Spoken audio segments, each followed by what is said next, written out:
తమిళనాడు రాజకీయాలు క్షణక్షణం మారిపోతున్నాయి. పళని బల నిరూపణకు ముందే శశికళకు ఈసీ షాక్ ఇచ్చింది. తమిళనాడు ముఖ్యమంత్రి పళనిస్వామి బల పరీక్ష ఎదుర్కోకముందే ప్రస్తుతం జైల్లో ఉన్న శశికళకు ఈసీ షాక్ ఇచ్చింది. అన్నాడీఎంకే తాత్కాలిక ప్రధాన కార్యదర్శిగా ఎలా ఎన్నికయ్యారో వివరాలు చెప్పాలంటూ నోటీసులు పంపింది.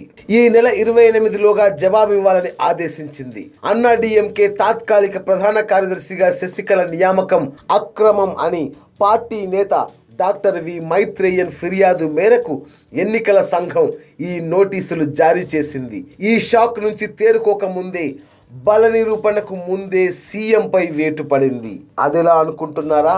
తమిళనాడు ముఖ్యమంత్రి పళనిస్వామికి బల పరీక్షకు ముందే పన్నీర్ సెల్వం వర్గం షాక్ ఇచ్చింది.